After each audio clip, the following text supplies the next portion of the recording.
Hello दोस्तों, संस्कार study point YouTube channel में आपका स्वागत है। आज हम लेकर आए हैं मध्य प्रदेश की जलवायु, वर्षा और तापमान।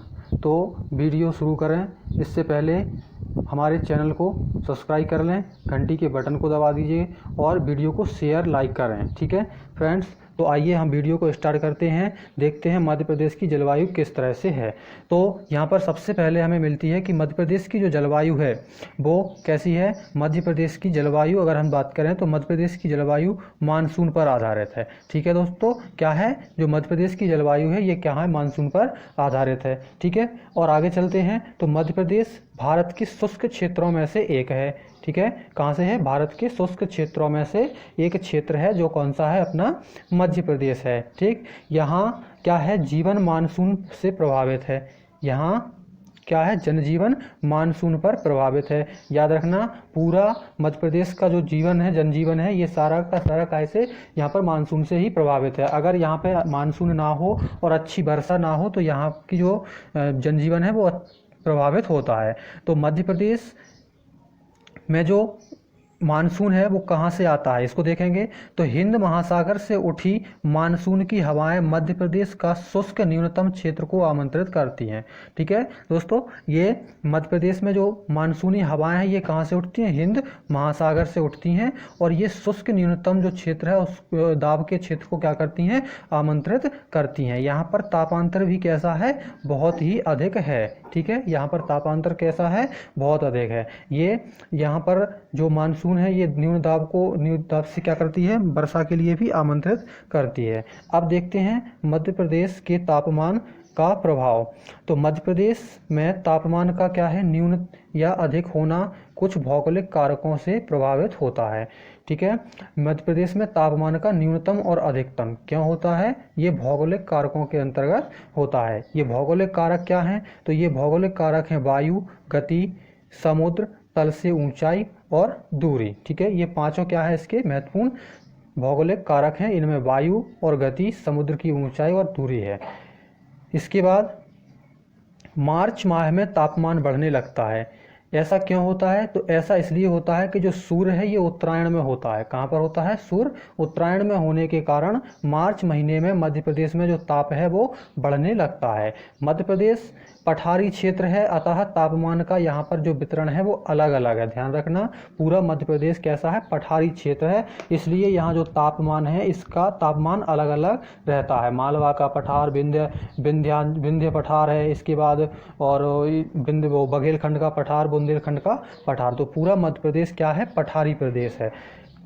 इसके बाद मध्य प्रदेश में क्या है, सर्वाधिक जो तापमान की बात करें, सर्वाधिक तापमान मार्च जून के मध्य प्राप्त होता है। यहाँ पे प्राप्त है, ठीक है, प्राप्त।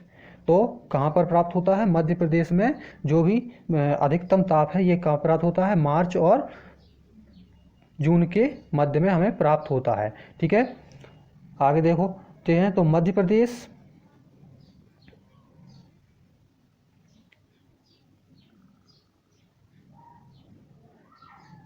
ठीक है फ्रेंड्स, सॉरी, मध्य प्रदेश का औसत तापमान, मध्य प्रदेश का औसत तापमान, तो मध्य प्रदेश का जो औसत तापमान है वो कितना है, 42 डिग्री सेंटीग्रेड। और दक्षिण मध्य प्रदेश का तापमान 42 डिग्री से कम होता है, ये भी याद रखना। ठीक है, दक्षिण मध्य प्रदेश का जो मानसून है, उत्तरी जो मध्य प्रदेश है इसका तो होता है 42 डिग्री से कैसा होता है, अधिक होता है, लेकिन इसका 42 से हमेशा कैसा रहता है, कम रहता है। न्यूनतम दैनिक तापांतर मध्य प्रदेश जो क्या है, न्यूनतम दैनिक तापांतर दिसंबर में सबसे कम होता है। ठीक है, दिसंबर में कैसा होता है, सबसे कम होता है। जबकि अधिकतम दैनिक तापांतर की बात करें तो ये कहाँ होता है, मई में। ठीक है, मई में प्राप्त होता है। याद रखना क्या क्या है, तो इसका उत्तरी मध्य प्रदेश का जो तापमान है वो 42 डिग्री से अधिक होता है, दक्षिणी जो मध्य प्रदेश है इसका तापमान 42 डिग्री से कम होता है। इसके बाद चलें तो न्यूनतम तापांतर का न्यूनतम ताप है वो दिसंबर में होता है, जबकि अधिकतम औसत ताप हमें कहाँ प्राप्त होता है, मई में प्राप्त होता है।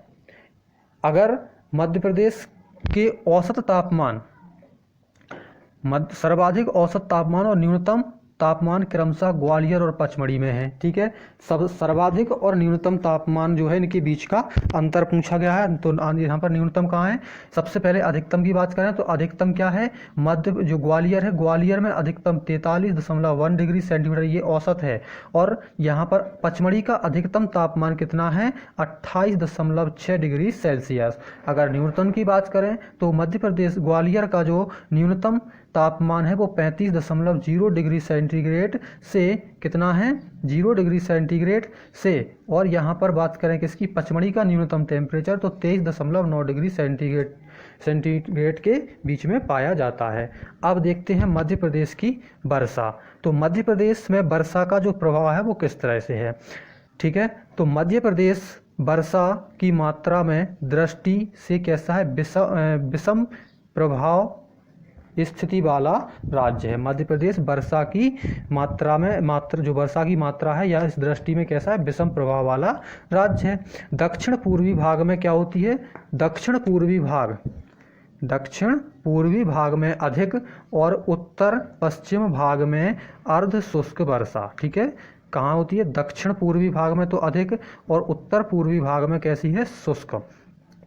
मध्य प्रदेश में मानसून की दो शाखाओं, कौन सी? दोनों शाखाओं, यथा अरब सागर मानसून शाखा और एक और कौन सी है? बंगाल की खाड़ी मानसून से वर्षा होती है। याद रखना दोस्तों, मध्य प्रदेश में दोनों ही जो मानसून है अपने भारत के, एक अरब सागर का है और दूसरा कहाँ का है? दूसरा है बंगाल की खाड़ी का। ठीक है, इस तरह से ये अपना मध्य प्रदेश भारत है। तो यहाँ है हमारा अरब सागर। ठीक है, यहाँ क्या है? अरब सागर और इधर क्या है?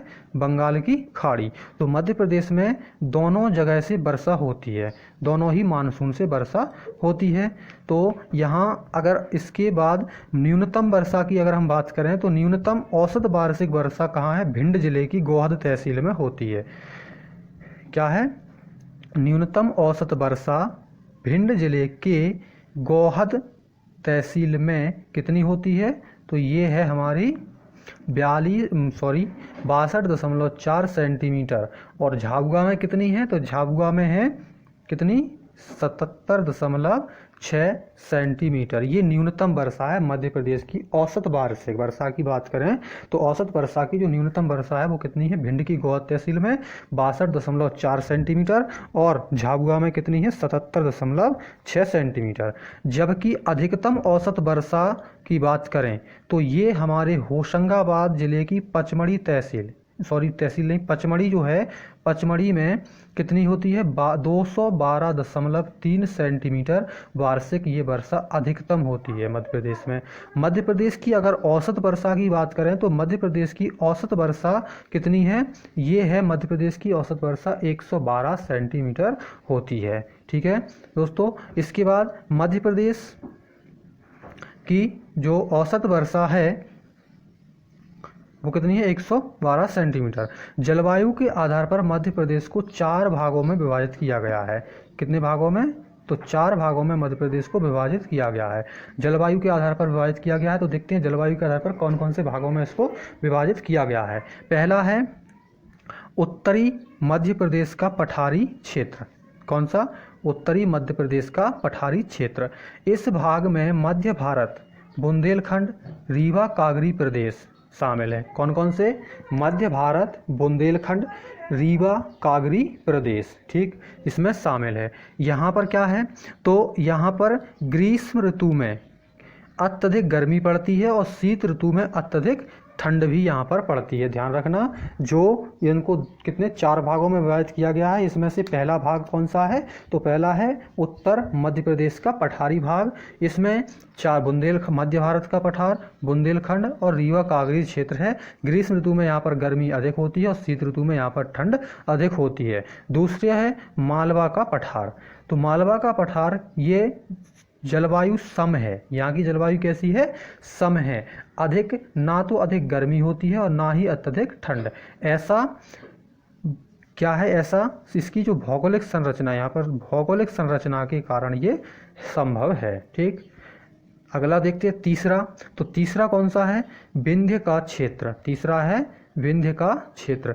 विंध्य पर्वत का क्षेत्र विंध्य क्षेत्र कहलाता है। ठीक, विंध्य पर्वत जो है इसका जो क्षेत्र है वो क्या कहलाता है, विंध्य क्षेत्र कहलाता है। इस क्षेत्र में अधिक गर्मी नहीं होती है और शीत ऋतु में साधारण ठंड रहती है। ठीक है, विंध्य क्षेत्र में ना तो अधिक गर्मी होती है और ना शीत ऋतु में जो है वो साधारण ठंड रहती है। इसके बाद चौथा जो है वो है नर्मदा घाटी। तो नर्मदा घाटी क्षेत्र क्या है, इस घाटी के निकट से कर्क रेखा गुजरती है। ठीक, आपको पता है मध्य प्रदेश से जो क्या है कर्क रेखा गुजरती है। ये मध्य प्रदेश के बिल्कुल लगभग कहाँ से है, मध्य से, ये मध्य जो रेखा है इसको गुजरती है। तो यहाँ पर ठीक, ये मध्य कर्क रेखा यहाँ से गुजरती है। तो ये इधर कौन सा है, नर्मदा घाटी का क्षेत्र है। ग्रीष्म ऋतु में यहाँ पर गर्मी अधिक होती है और शीत ऋतु में साधारण ठंड होती है। ठीक है, इस कर्क रेखा पर जब सूर्य आता है तो इस पर सीधी किरणें पड़ने के कारण यहाँ पर क्या है, गर्मी तो अधिक पड़ती है ग्रीष्म ऋतु में, लेकिन शीत ऋतु में यहाँ पर साधारण ठंड पड़ती है। ठीक है दोस्तों, तो ये थी आज की हमारी वीडियो को लाइक करना, शेयर करना और चैनल को सब्सक्राइब कर लेना। और मध्य प्रदेश से जुड़ी और भी वीडियो हम इस तरह से लाते रहेंगे। ठीक है, धन्यवाद।